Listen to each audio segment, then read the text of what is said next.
नमस्कार मेरे प्यारे किसान साथियों व प्रिय दर्शकों, आप सभी का स्वागत करता हूं मैं अपने YouTube channel real Indian farming पर।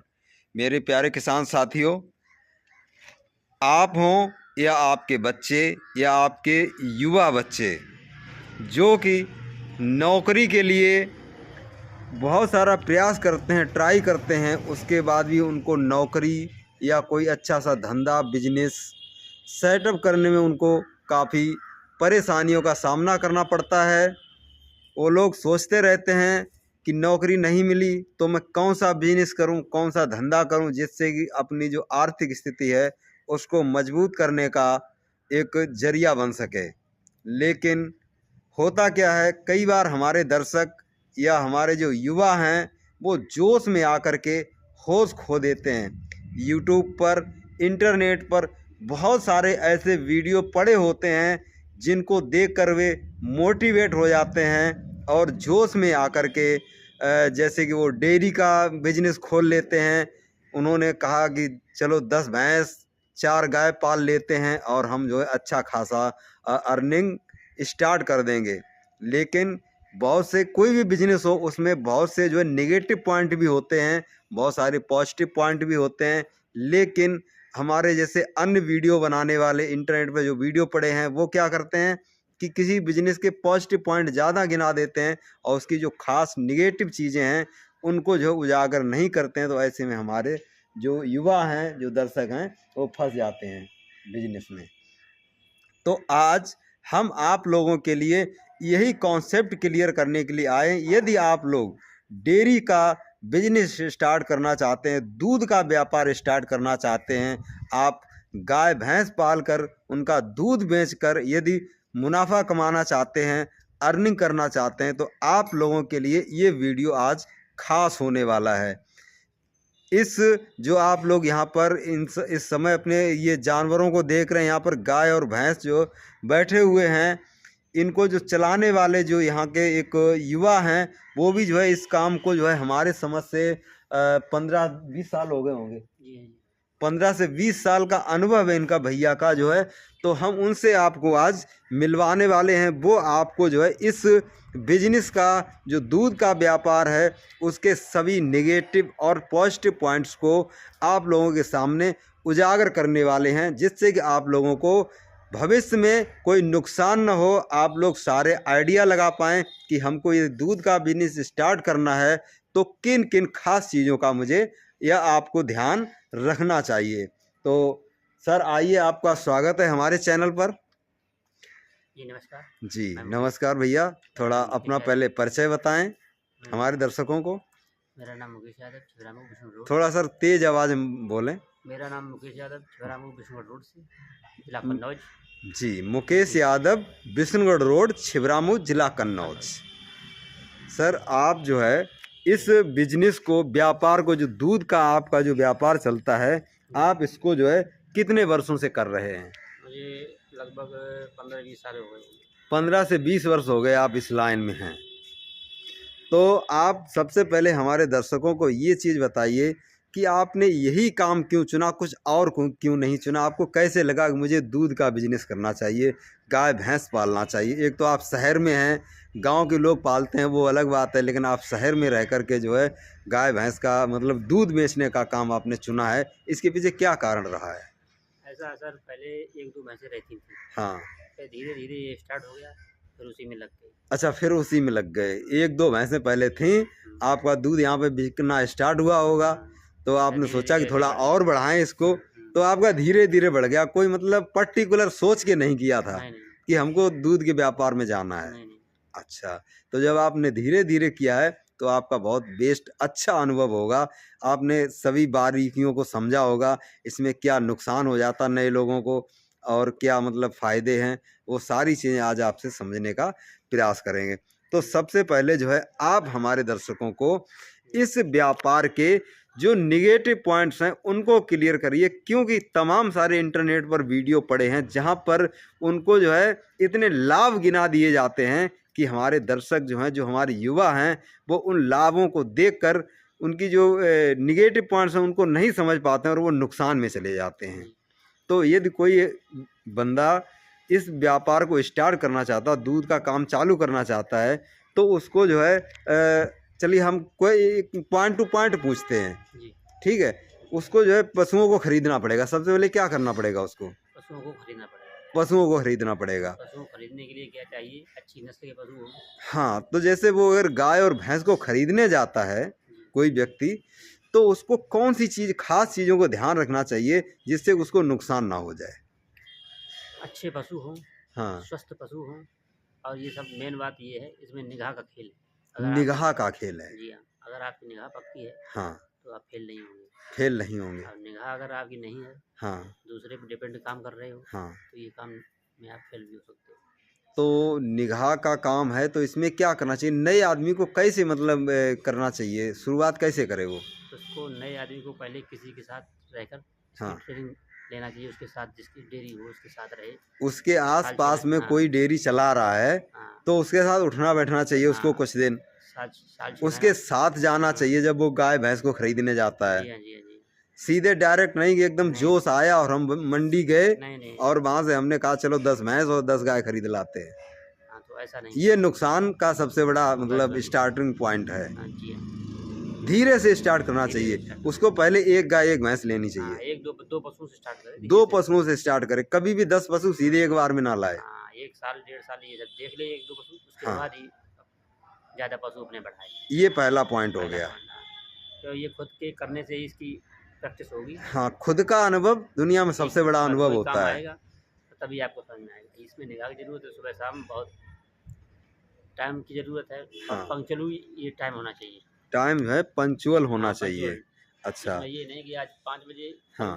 कल 7 बजे, ऐसा नहीं हो सकता। चलिए, अब दूसरा क्वेश्चन हमारा ये है, यदि आप जो है 1 या 2 भैंस कोई ले आया, उसके बाद उनके रहने की जो उत्तम व्यवस्था है वो क्या होनी चाहिए और उनके खाने पर क्या ध्यान देना चाहिए जिससे कि उनका पशु बीमार ना हो जाए? मान लो वो अच्छी नस्ल का ले आए, जी हाँ। अब उनका जो है आगे रख रखाव कैसे रखना है?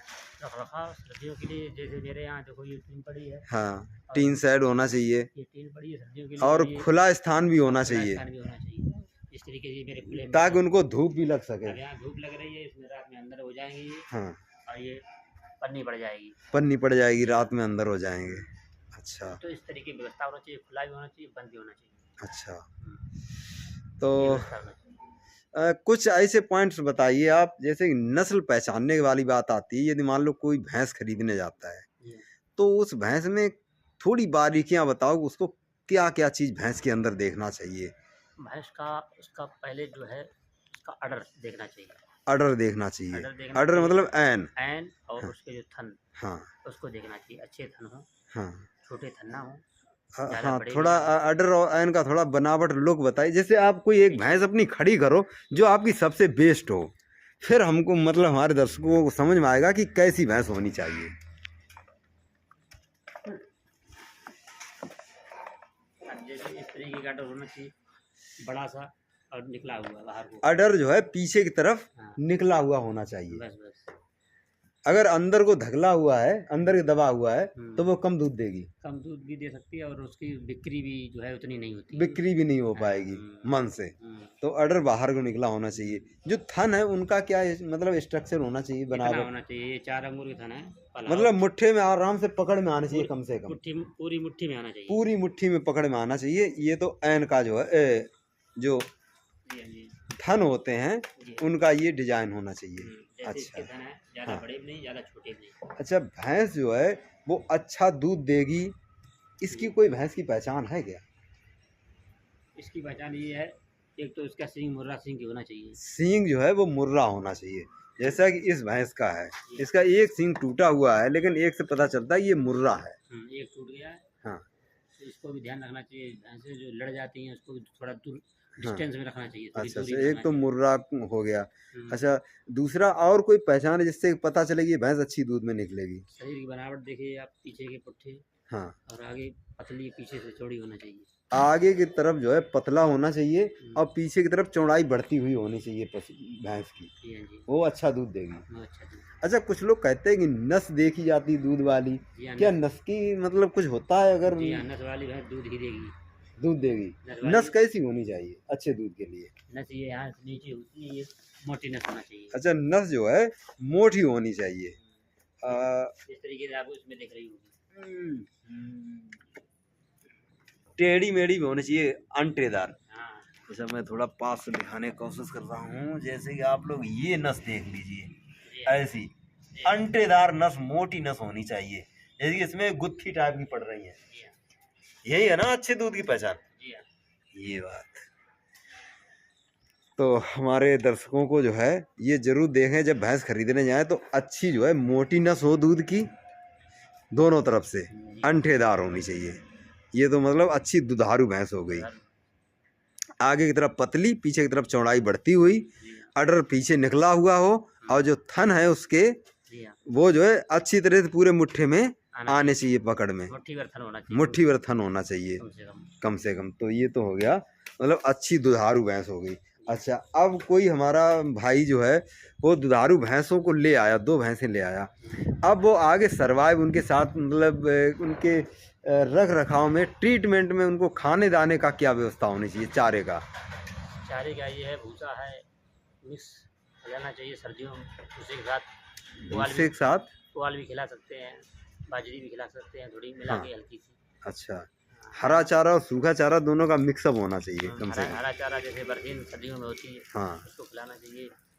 तो और गर्मियों में जो है खराब होती है, हाँ, उसको खिलाना चाहिए। हरा चारा बहुत जरूरी है। बहुत ज़रूरी हरा चारा। अच्छा, दाना का क्या रेशियो होना चाहिए? कितने दूध पर कितना दाना खिलाते हैं आप? 10 लीटर की भैंस है, उसको कम से कम 6 लीटर 6 किलो दाना देना चाहिए। जो भैंस 10 लीटर दूध देती है उसको 6 किलो दाना देना चाहिए। दाने में कौन कौन सी चीज़ें मिक्स मतलब होनी चाहिए कम से कम? दाने में खल है अपनी सरसों की, और सरसों की खल हो गई, हाँ, और आटा, एक गेहूं का आटा हो गया। गेहूं का आटा हो गया। हाँ, 2 चीज़ें हो गई। और गेहूं के आटे में आप थोड़ा सा सर्दियों में बाजरा भी मिला सकते हो, हाँ और थोड़ी सी मक्का भी मिला सकते हो हाँ सर्दियों में। हाँ। तो ये है, आप क्या क्या खिलाते हैं? हम यही खिलाते हैं। यही चीज़ें जो खिलाते हाँ हैं। आपको बताया। अच्छा, जो मिनरल मिक्सचर टाइप की जो चीज़ें होती हैं, कैल्शियम वगैरह, नमक वगैरह, इनको आप नहीं शामिल करते क्या? नमक तो देते हैं। नमक देते हाँ, हैं नमक थोड़ा उसी में डाल देते हैं दाने दाने में, हाँ, पिसाने के टाइम पे? हाँ, नहीं नहीं, घर हाँ, पे मिला देते हैं। घर पे मिला लेते हैं। हाँ, तो उसमें डालते हैं। अच्छा, जो सूक्ष्म पोषक तत्वों की कमी हो जाती है उसके लिए क्या करते हैं आप? उसके लिए जानवर खुद ही बताता है, खुद ही आपको समझ में आ जाएगा जब आप काम को करोगे। हाँ। तो उसको जब उसको ज़रूरत होती तब देते हैं। अच्छा, तब देते हैं।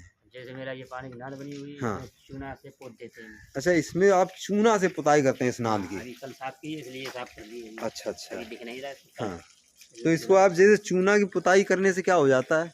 इसमें एक तो बदबू नहीं आएगी, कीड़े हाँ, नहीं लगेंगे, कीड़े नहीं लगेंगे, पानी स्वच्छ रहेगा, स्वच्छ रहेगा चूना की वजह और से। चूना से कैल्शियम की पूर्ति भी होती अच्छा, चूना से कैल्शियम की पूर्ति होती रहती है, तो ये आपका बेस्ट तरीका हो गया, मतलब पानी भी साफ रहेगा है। और कैल्शियम भी पूर्ति होती रहेगी। जी। अच्छा अच्छा, अब तो ये रख रखाव का हो गया। अब ये बताइए कि हमारे बहुत सारे दर्शक जो हैं, युवा जो कर रहे हैं इस काम को थोड़ा बहुत, तो वो ये कहते हैं कि हमको इसमें फ़ायदा नहीं हो रहा, नुकसान हो रहा है, मतलब लागत ज़्यादा आ रही है और मुनाफा कम हो रहा है। तो आप मुनाफा कैसे करते हैं? क्या सिस्टम है? देखिए, कैसे, कितना दूध, कितना खर्चा एक जानवर पाता है आपका, और कितना दूध आप बेच लेते हैं, देखिए कितने? मैंने आपको पहले ही बोला, ये सब निगाह का काम है। हम्म आज जानवर पर सुबह शाम जितनी आप निगाह रखोगे, हम्म निगाह से मतलब ये है कि इसकी पोजीशन क्या है, आँख आँख क्या बता रही है, बीमार हो हम्म। गया, आपने 2 दिन बाद जान पाया। यानी कि यदि आपने धंधा शुरू किया है तो आपको जो है पशुओं के आसपास सुबह शाम कम से कम 4 चक्कर जरूर लगाने चाहिए, उनकी एकदम निगरानी होनी चाहिए। निगरानी में होना चाहिए। यदि आप डेली निगरानी करेंगे तो आपको उसकी हरकतों से पता चलेगा कि बस, पशु जो है क्या डिमांड है उसकी, बस बस बस। है ना? यही तो है ना बात। जी हाँ। और लोग क्या करते हैं, उन्होंने कहा सुबह चारा आसानी कर दिया, दूध निकालिए, आप कोई मतलब नहीं, अब शाम को दूध निकालने आएंगे। इतनी देर में आप काम में लग जाओ, फिर आप पशु पे जब निगाह नहीं डालो, कैसे आपको पता लगेगा कि इसकी जो है टेम्परेचर डाउन है या टेम्परेचर ज़्यादा है। कभी कभी पशु सानी खाता रहता है, दूध देता रहता है, लेकिन हाँ, उसका टेम्परेचर अप डाउन होता है। अप डाउन होता है, अंदर से उसको प्रॉब्लम रहती हाँ, है। लेकिन वो चारा खाता है, फिर भी आप हाँ, समझ रहे हो कि पशु मेरा सही है, लेकिन सही है, लेकिन वो स्वस्थ नहीं होता है, वो अंदर से उसको प्रॉब्लम होती, वो धीरे धीरे करके आगे जो है फिर नुकसान करता जी है। हाँ जी। जी। तो दूध का बिक्री का क्या रेट चल रहा है आपके यहाँ इस समय? मेरे यहाँ भैंस का दूध 70 रुपये। भैंस का दूध 70 रुपये बिकता है, गाय का 50 रुपये। गाय का 50 रुपये। तो भैंस के ऊपर इस समय खर्चा मतलब दाने दरिया का कितना आता है आपका? भैंस का 6 किलो दाना हो गया आपका। 6 किलो दाना हो गया। हाँ। और 30 रुपये से कम का तो कोई आइटम है नहीं इस समय। नहीं, आटा वो क्या नाम, गेहूँ का आटा तो 33 रुपये आ रहा है इस वक्त। 33 रुपये आ रहा है। तो 200 रुपये का तो उसका दाना दाना का हो गया। उसके बाद भूसा कितने का खिला देते हैं आप? 8 किलो भूसा हो गया लगभग। 8 पूरे किलो दिन का। भूसा कितने का हो गया? 80 रुपये का। 80 रुपये। तो 280 रुपये हो गए। दूध भैंस कितना देती? 9 से 10 लीटर, है ना? तो 700 रुपये का दूध हुआ आपका। आधा आधा हो जाता है, हैं? आधे आधे का सिस्टम हो जाता है। आधे आधे का हो जाता है। अच्छा, भैंस कितने दिन तक दूध देती रहती है? मतलब फिर जब वो दूध नहीं देती उस समय भी खर्चा तो उसका वही रहता है। ऐसा है मेरे यहाँ तो, ऐसा है 3 महीने के लिए मैंने छुटाई थी। 2.5 महीने से 3 महीने के लिए, कुछ 2.5 महीने छुटाई थी। हाँ, लेकिन ये 9 से 10 लीटर दूध जो है वो पशु कितने दिन तक देता रहता है? ये लगभग 7 महीने तक। 7 महीने। 7 महीने। फिर उसके बाद कम होता चला जाएगा। हाँ, जैसे होली के बाद से कम होना शुरू हो जाता है। हाँ, तो कुल मिलाकर के जो है जितना खर्चा है उसका आधा मुनाफा होता है आधा मुनाफा। है ना? जी। जितना खर्चा उतना ही मुनाफा। हम्म। मान लो कि 800 रुपये का दूध आपका बिका 700 का, तो 300 रुपये मुनाफा हो गए और 400 रुपये खर्चा हो गया। बस बस। एक पशु 300 रुपये आपको डेली बचा के देता रहता है। शहर में यदि आप बेचेंगे दूध का भाव 70 रुपये होना चाहिए तब। हाँ, 70 यदि आप गांव में रहते हैं, किसी दूधिया को देते हैं, डेयरी पे देते हैं, तो वहाँ तो आपका 50 रुपये ही होगा रेट। हाँ, वहाँ 85 हो वहाँ आपको नुकसान हो जाएगा, हाँ, नुकसान हो जाएगा। है ना? जी। तो आपको ज़रूर मतलब दर्शकों को ये ध्यान रखना चाहिए कि आप ऐसी जगह पर इस बिजनेस स्टार्ट करें जहाँ पर अच्छे रेट मिलें आपको, है ना? जी। चलिए सर, बहुत बहुत धन्यवाद हमसे आप जुड़े रहे और इतनी खास चीज़ों को आपने हमारे साथ शेयर किया। धन्यवाद। नमस्कार।